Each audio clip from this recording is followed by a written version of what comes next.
Hello, everyone, and welcome to the HHW Show podcast. I'm Obi-Wan. I will have Hector and Frank coming up soon, very quickly. But first, here on the show, we're going to be talking about the championship belts. What does that all mean? Why all these changes? What assumptions or predictions can we make as to why these championships are happening? Okay. And man, is there something going on with Judgment Day? Is there a conflict of interest between two of those members? And what's up with these people cutting in line, like because of their status that get just jump in front of the line? You know, people like that? I don't know, man.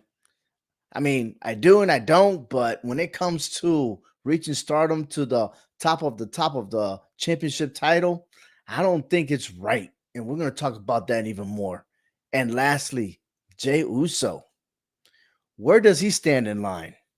We got that and much, much more here as we educate ourselves to the road of money in the bank. And Hector and Frank, guys, thank you for joining me. Hector, I know you've been traveling and you're in New York right now. All right. How's it happening over there? Man, it's wonderful out here and just enjoying life, taking vacation, relaxing, chilling with the family and yeah, enjoying the cool weather before I go back home to deal with the heat wave out there. I bet, man, especially you're right near the waters over there. Man, I can only imagine how the cool breeze. I know I got to see you and stuff like that. And man, it was well traveled, man. I'm telling you that right now. It was worth it. So I'm glad you still enjoying your vacation there.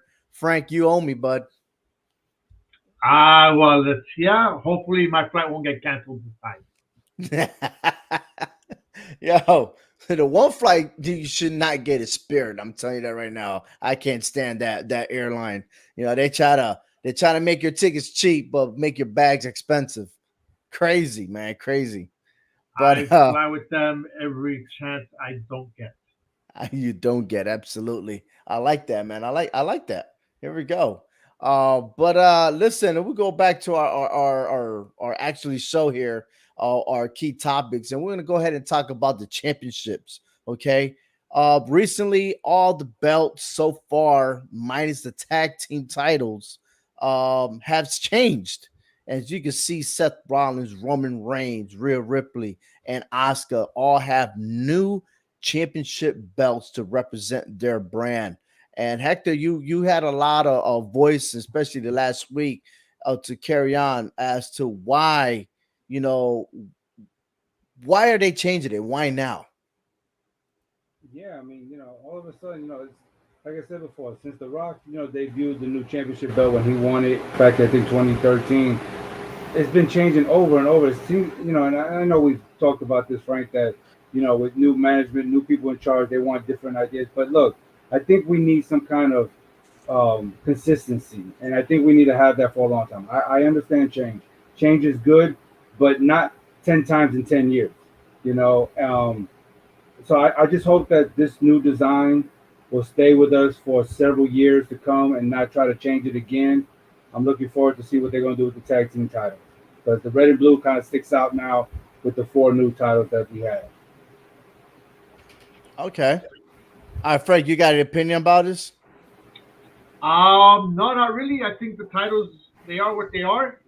They have different names. I mean, we figured the women were gonna get new titles because they had titles that didn't belong to their brand.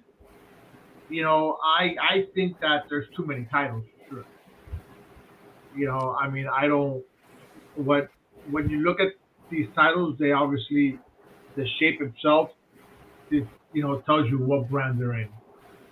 Okay, the SmackDown stayed with the old style, I want to say, and Raw went with the new style of titles. I think it's too many titles anyway. So I don't. I think it's just right to be honest with you, because if the man has it that way, and now that we have more female superstars uh getting called up and everything else, it just fits right to have a WWE champion, man and woman, and a WWE heavyweight champion, man and woman.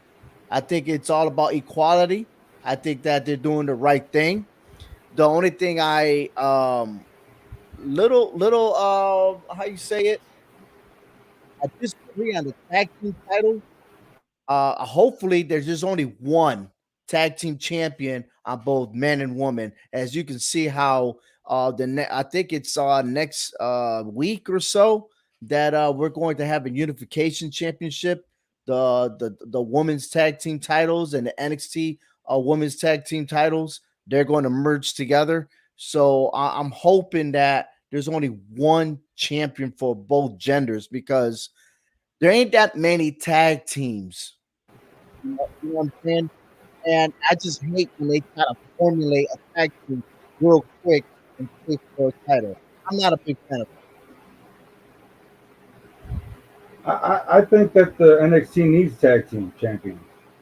I mean, I don't think it's fair that they lose their titles, to unified tag women's tag titles.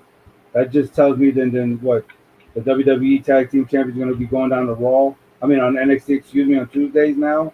They're going to do triple duty, Monday, Tuesdays, and Fridays to defend the tag titles. I think NXT should just be its own entity and just leave them alone and, you know, or not, or maybe they're just doing away the tag team and just keep it singles competition. That can happen too, right?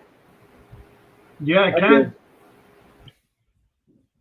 It can. I mean, when you look at it, I mean, I prefer when you come down to the tag teams, one title. But now I got a question for you though. If we're talking about equality, right? Because you Absolutely. Go mentioned ahead. if they have a women's heavyweight champion and a man's and Men so and forth for women. man and woman, right? So Right. why not have a man and woman intercontinental champion and a That man is a and great woman? point. You know what? And I wish that there is an intercontinental championship for the woman because you have stars like Becky Lynch and Rhea Ripley. They're not from the United States. You know what I'm saying? There's a lot of European wrestlers, and well, technically everybody around the world. They don't matter.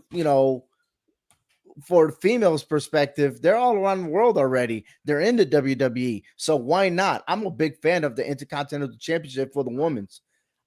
For a second, I thought that they were going to do that, but they decided to keep it as is, just like the men. But that is one title that I wish I could see in the near future for the woman to be the Intercontinental Champion. Definitely, maybe Charlotte Flair could go after that title. Maybe she can every time she leaves and comes back. You know, why have her go for a heavyweight championship? Absolutely. And speaking about Charlotte Flair, I mean, she made her presence known here on SmackDown that as soon as they revealed the new title for Asuka, um, Charlotte Flair just ruined that celebration. And Charlotte Flair wants in, and Asuka had accepted. I don't think it's fair. I don't think it's fair, even for what's her name, Bianca Belair, who's supposed to be next to have a rematch. I don't get it. I'm okay with Bianca Belair having a rematch. I'm good with that because she was the champion, and the champion does deserve a rematch. Now, I'm not okay with Charlotte. Charlotte leaves, comes back, leaves, comes back, leaves and comes back, then leaves for another month, and then comes back again. And you know what? And she's always put in front of the line. And I think that's just not right. There's plenty of other women out there that can fill that role, and I'm going to go with Hector's girl, Raquel Gonzalez. Why not her? Well, Raquel Gonzalez got another storyline. You know what I mean? Like her focus is now against the tag team division. Or so, you know what I mean? So she's handling that business there. And of course, things didn't turn out with her and Shayna Baszler, right? Getting pinned because of course, they love to cheat. Mm-hmm. So I don't think Yep. that storyline is going to end anytime soon. But you got a point there. There are other superstars that should get in line and go after Oscar. Why not have a woman as dominant as Roman Reigns? I think they had that before, and it was Charlotte Flair. I don't think Charlotte Flair really. I mean, she has the microphone skills. She has the charisma. She's awesome in the ring. I got it, but it's like she is not like the top woman. I don't think, in my opinion, I think the stardom of being Ric Flair's daughter has a lot of influence into it. I Mhm. understand that they're trying to get her to get her 16-time championship, but I think they're doing this in the wrong way. Like for example, it started talking when her and Sasha Banks were going after that big rivalry. That belt was being exchanged constantly. Now that's worthy enough. You know what I mean?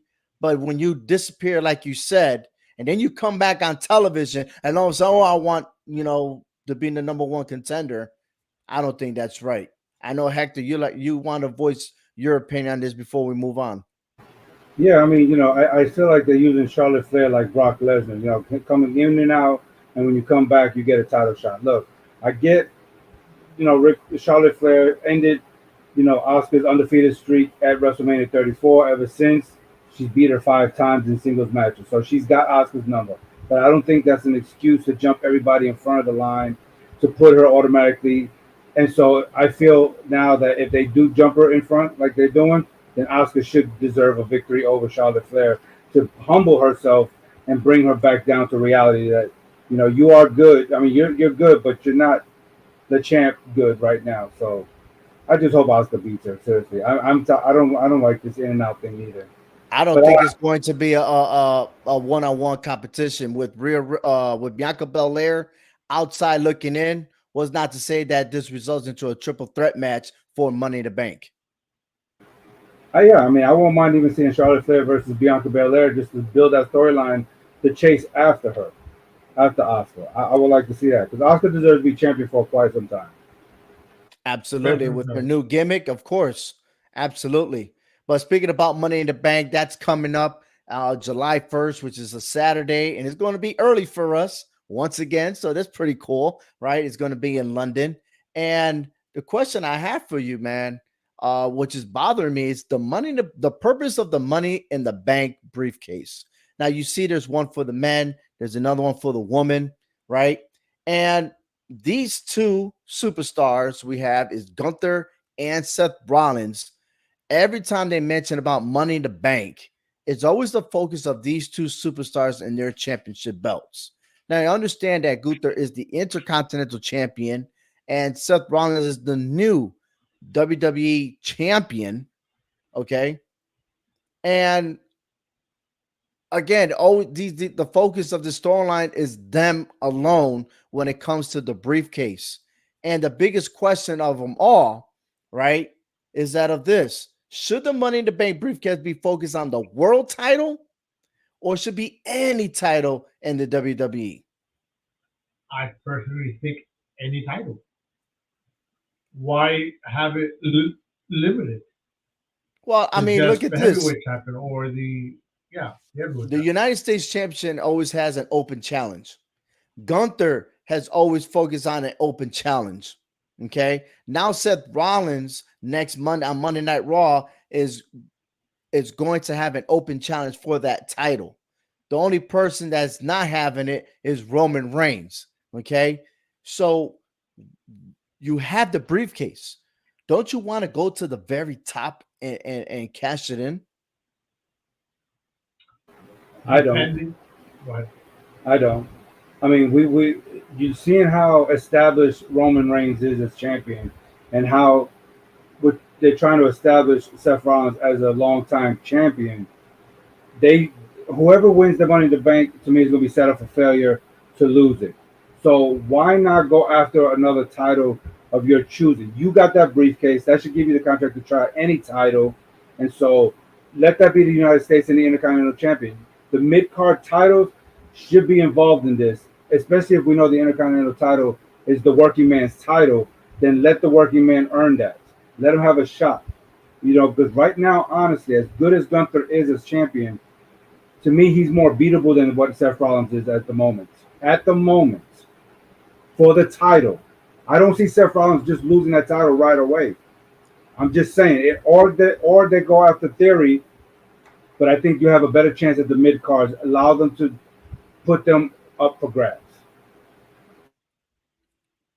Well, you see how Austin Theory was able to fail to cash in the Money in the Bank briefcase. You see the picture of Bobby Lashley interfering in the match with the United States Championship at the time Seth Rollins was a champion. He ended up losing that title, okay? But the new rule for Money in the Bank was confirmed, and this is the picture from Russell Tracker on Twitter, was WWE commentators have confirmed that this year's Money in the Bank winner can cash in his contract for the U.S. title or Intercontinental title if he wants. Look at the 6 superstars that you see in front of you right there. All right. And out of those 6 superstars, who do you think has a greater chance? As of right now, who do you think is have a greater chance? I think Damian Priest. I'm going to say LA Knight only because of those rules. LA Knight. Because honestly, none of those 6 guys can beat Seth Rollins or Roman Reigns at the moment. Nobody might be able to. Well, listen, Damian Priest stepped up against Seth Rollins, and if it wasn't for Finn Balor, which we're going to talk about later, I think Damian Priest had a greater chance of defeating Seth Rollins. I think so. Over LA Knight, Santo Escobar had a great match at NXT, right? When he went against Karrion Kross. You remember that time? Like, I didn't think he was capable of wrestling this guy, but he got some moves, right? LA Knight, by popularity, I guess. I'm not sold on what's his bald head's name? Ricochet. Yeah, I'm not really sold on him, really. You know, maybe I'll see him versus Austin Theory more than anybody else. And then you got Shinsuke Nakamura, which a well-deserving guy to win in money, to win the briefcase, really. So he can handle it. I believe so. But I agree with you, Frank. I think Damian Priest has a greater chance. I think LA Knight, because of the new rules, he can go after Austin Theory. But to me, this is the weakest group of Money in the Bank qualifiers I've seen in a very long time. This group right here, to me, is the weakest. I agree with. Well, I think what elevates, and again, I don't want to devalue Damian Priest. I think Damian Priest is probably the only guy in there that's an awesome heavyweight, right? And could get the job done. The other guys, I think they're like a bunch of supporting cast for Damian Priest. But anything can happen. But I'll tell you this: if when you look at what they said, right, in the comments that you had earlier, where it's open to the U.S. title and Intercontinental, right? That comment really is late because we already seen that getting cashed in. Yeah, but this is where I'm going to make the comparison of where everybody we see here, they're all mid-card individuals. Okay, probably for the exception of Priest right now. Okay, but everybody else has been mid-cards for quite a long time. So I think it is a weak Money in the Bank, but it's a mid-card Money in the Bank. It's not the Money in the Banks where you have, the Seth Rollins, the Rey Mysterios and stuff like that, the higher end names. So it's going to be a mid-card event. Okay, I'm gonna tell you right now. That's your prediction. We're going to save those predictions for later because there'll be a time for that. But here's some facts real quick, okay? Let's look at the history of the Money in the Bank. There have been 25 Money in the Bank winners for the men. 2 passed it on in separate matches. I remember at the very first one, Edge defeated Mr. Kennedy. Mr. Kennedy was the second person to win the Money in the Bank, which, again, followed by Edge. He's the first one. The Miz versus Otis. Remember, they went to court and everything else, and then finally he got it. Yeah. There were 5 failed cash-ins: Austin Theory, Braun Strowman, Baron Corbin, Damian Sandow, John Cena. 10 WWE Championship victories, 7 World Heavyweight Championship victories, 1 Universal Championship victory, and most importantly, Money in the Bank ladder match started at WrestleMania 21. Edge being the first winner ever, and then he did cash it in on John Cena. So there you have it for those facts, and I'm telling you, none of it says that they won the U.S. title or the Intercontinental Championship. But I tell you what, if there's any world title that probably more deserving is the Intercontinental Championship, because that title Gunther has made it prestigious. Okay. But one more thing before we move on to the next topic. Are you ready? Remember the comments judgment they did saying that they are the only toughest faction in the WWE because the bloodline has fell down. Y'all remember that. Okay. Mhm. So if Damian Priest was to win, and hopefully that Finn Balor and everybody is in sync, I could see potentially them going over to SmackDown and take those titles away from Roman Reigns. I say titles, he only has one now. But I got a feeling that Damian Priest could dethrone Roman Reigns. If they go that route. I'm just saying. I think it's a good change for him because we already could see there's a little demise within Judgment Day. So I think that'll be something good and something different for Roman Reigns as far as opponents. And with his size and his athleticism, I think that'd be great for Damian Priest and get back on the fan side. I think that would be good. Yeah. But speaking about Damian Priest, I mean, this is the guy that wants to accomplish everything on his own. And it seems to be a very different situation for Finn Balor. As you can see this picture here, this happened on Monday Night Raw. Finn Balor was kind of quiet during the opening of Monday Night Raw. While everyone else is having the conversation, you can see Rhea Ripley, Dum Dum, and Damian Priest there looking at Finn Balor to see, hey, what's going on? But then they just brush it away. But because of Damian Priest's comments of, listen, I don't want no one to interfere. I want to do this on my own. Why is it such a bother for Finn Balor? I don't think the comment alone is the bother for Finn Balor. I think Finn Balor or Damian Priest is starting to go things he doesn't want to help. But I don't think that's what's bothering Finn Balor. I think Finn Balor, what he's seeing is that his partner or his buddy, whatever you want to call him, is getting the title opportunities that he hasn't gotten. That was obviously before the show, right? Or going Right, together. exactly before the show. So But we heard we heard the comments made by Finn Balor later that he waited 7 years to confront Seth Rollins because of the fact that he did win the Universal Championship first, but then the next day had to relinquish it because of his shoulder injury, right? mhm. But Seth Rollins had a point. I mean, technically, Finn Balor hasn't been the same person as when he came in. Of course, he was the demon, right? And then now he switched over, doesn't want to get painted anymore and stuff like that. And the fact that he's just an ordinary guy, really. And Seth Rollins put him in his place. I think it's more of he's missing that fire, that desire that he had prior to.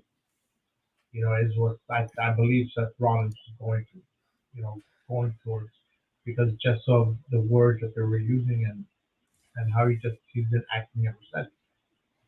Look, I just see two people trying to go for the same stuff, and eventually they're going to both clash against one another. I really do.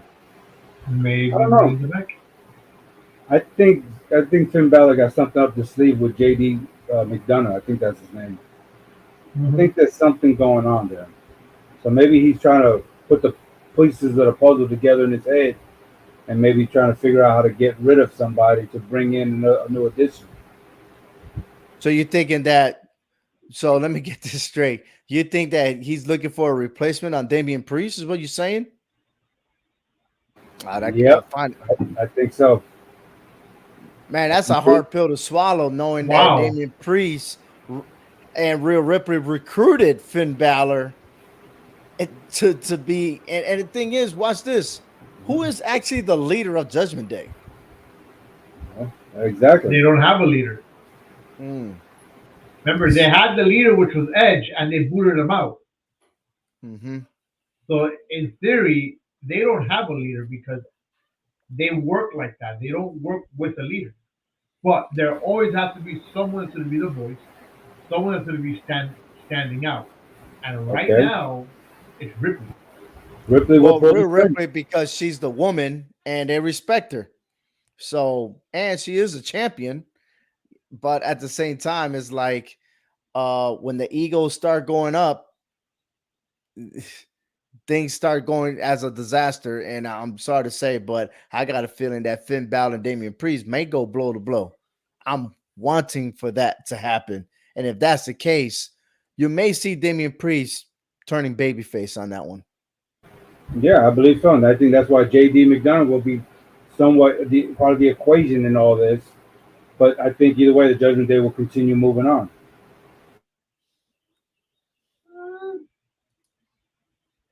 All right, here's more pictures of Seth Rollins and Finn Balor middle ring having their discussion.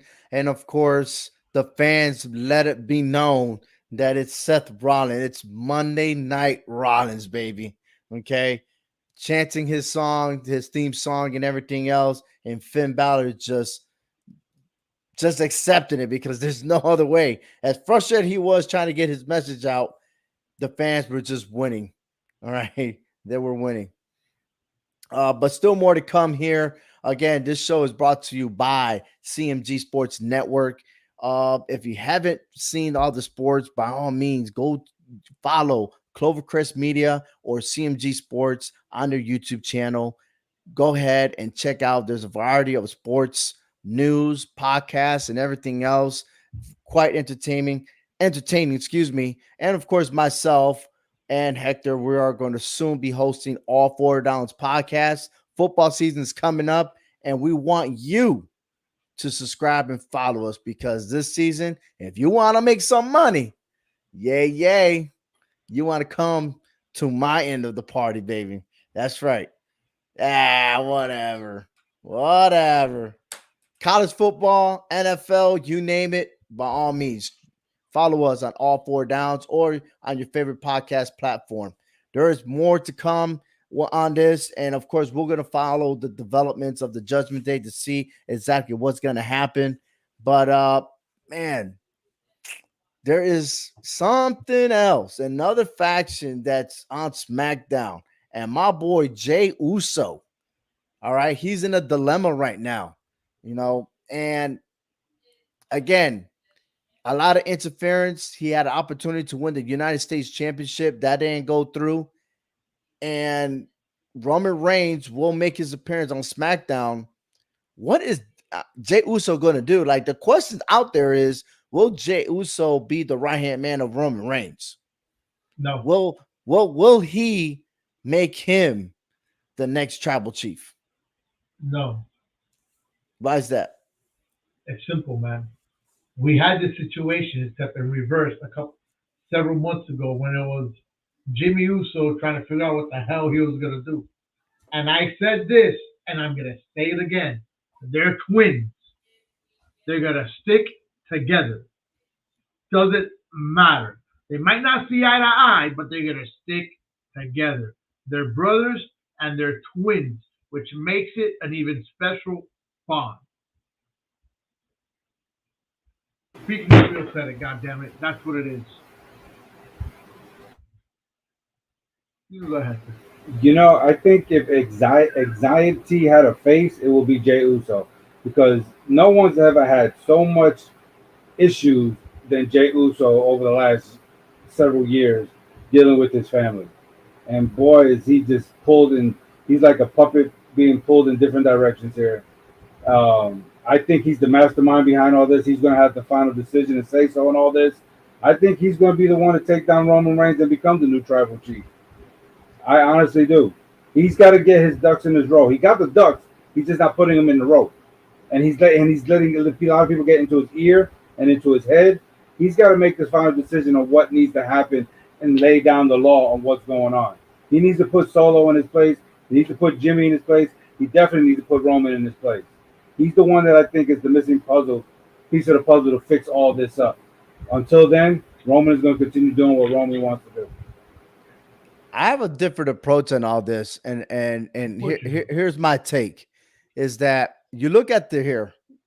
First and foremost, before I make my future prediction on this, Jey Uso has been hearing voices, almost like Randy Orton, right?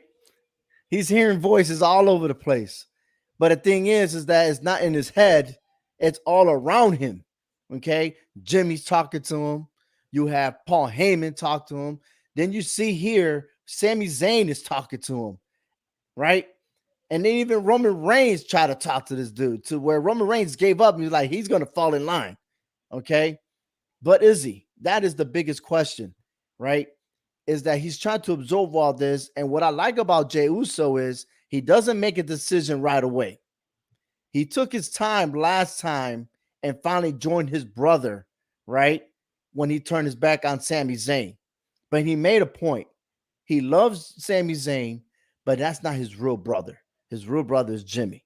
Okay. He's going to make the right decision. He's going to stick by his twin brother. But at the same time, he has to convince Solo to do the same thing.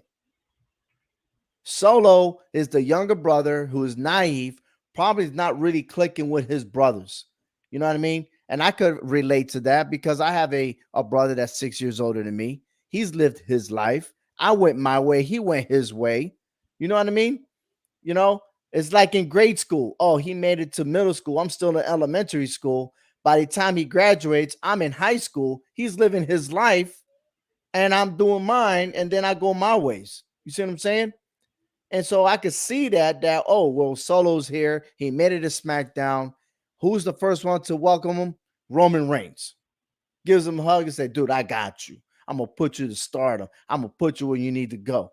You know what I mean? He putting all those words in his ears. And his brothers, he witnessed his brothers losing the tag team titles. How can Jey Uso, with all that drama going on, convince Solo, listen, follow us? That's number one. And two, who's really going to take down Roman Reigns? That's my question for you guys right now. Who's going to take him down and put him in his place? Yes. Go ahead, Hector. I say it's Jey. I think Jay's going to take him down, and in order for him to convince Solo, his younger brother, he's got to live by his actions. Action speaks louder than words. He's got to let his actions do more of the talking to convince his younger brother that, hey, this is the way we need to go. You know, because all this talking ain't going to do nothing. He might just get a spike to the throat, just like the older brother did. But I think he's the one that's going to take him down. It started with Jey. I think it's going to finish with Jey. And that's what I'm sticking to. Yeah, but Jey got defeated by Roman Reigns. He couldn't handle him. How yeah, he but gonna that doesn't beat matter. him? That It doesn't does really matter. No, He it does can't not. defeat Roman Reigns How many alone. times? How many times have you had wrestlers fight one another? They win, they lose. They win, they lose. They win, they lose. That doesn't mean that Jay's is not gonna beat Roman Reigns because Roman Reigns kicked his ass, about a year or so ago, maybe more. I could Doesn't probably see matter. Jimmy interfering and kicking him in the face again. A win's a win, right? Yeah, you're right. You're right. All Once right. a win. So, but Maybe Solo turned his back on Roman Reigns, and probably that will happen. But who what knows? about what if neither one of them could do that to Roman Reigns? The first thing that came up in my mind thinking if there was anyone outside, will be one person, and that'll be Gunther. It'll be a moment where Hulk Hogan, the WWE champion, versus the Intercontinental champion of the Warrior, and they both clash. Because ain't no one defeating Gunther. Roman Reigns is talking all that smack that ain't no one could touch him, but he's never faced Gunther. So then we're going to wait for the draft next year for Gunther to go over to SmackDown? Absolutely. It doesn't have to wait to there. There's Survivor Series. Why not Survivor Series? But there won't be a title change. No, but then they will flirt their way. It'll flirt their way to maybe a WrestleMania moment. I don't know. Then you're going to have to turn Gunther. You're not going to have a heel take on another heel and beat him fair and square. There is no way they're going to do that. Babyface to babyface, Hogan Warrior, I get it. But not a heel versus heel like that. Gunther's going to have to turn face. And right now, he's got the storyline with Riddle, and, he's got to decimate Riddle and get him out the way first before we even think about jumping brand to go after Roman Reigns. I Why get not it. It'll be a have? good. It'll be Why good. not have? Yeah, it will be. But why not have Roman Reigns change face? Nah, that ain't gonna happen, man. I mean, That's he's already a tweener. that's He's gonna already a happen tweener. before Gunther does. That will happen before Gunther or Gunther. There we go. Let's say it right. What'd you say his name is? Gunther. It's Gunther. Gunther. Gunther. I always at the beginning I used to say Gunther, That's what they right? all used Because to that's say. Gunther. the English language that we brought up, right? We don't know what the overseas how they say it, but it's Gunther, right? Gunther. Gunther. Gold on. I don't know. I don't know. It is what it is. All right. But I'm just saying, man, it just seems like it's like that rodeo. And again, it's like who is going to bring him down? All right. Will The Rock make an appearance? You know what I'm saying? And I'm not saying he's gonna wrestle. I think he's checked out as wrestling, to be honest with you. I think his last of the last was against John Cena, Frank, right? boot him out for that comment, please. That was just a No, ridiculous comment. but Bringing it's up out Tony. there. It's out there. Well, because It's already talked about. look, no, because The Rock has so much failure right now in his life, he doesn't need to be coming back to the WWE. That's a whole different story. That's the whole point. How he'll come and Roman Reigns will address that. Dude, you've been failing. Why you up in here? And Like then what? he did to John Cena. John Cena's The going to be same way the he did to special John referee. Cena. Huh? John Cena's going to be the referee then? Nah, I doubt that. No, have on, Hulk man. Hogan as the referee. Bro, Hulk Hogan probably can't even walk in the ring anymore. I'm just saying, it's hypothetically, it could happen. I would laugh if it did happen, though, honestly. But yeah, man. You know what's awesome? We just covered like basically everything right now: the championship belts, Money in the Bank, Jey Uso, Judgment Day, Finn Balor himself, and Charlotte Flair. I mean, like, dude, there's just so much storylines going on in the WWE. There's just so much to talk about, and we haven't even talked about everything else that's happening. The focus of Bianca Belair or Austin Theory. What's next for him? You know what I'm saying? Like the women's division where it's going on, Becky Lynch and Trish Stratus being AWOL all of a sudden. All right. And I mean, there's just so much going on right now. It's awesome to gossip and talk about the WWE. Right.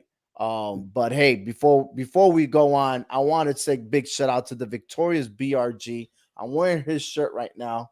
Let me move my mic real quick. All right, the Victorium, baby. Victorium in the house. Right. So it's always sweet victory, baby. Sweet victory. Got to get it right, Hector. This guy doing this instead of this. Come on now. Sweet victory, baby. It's too sweet.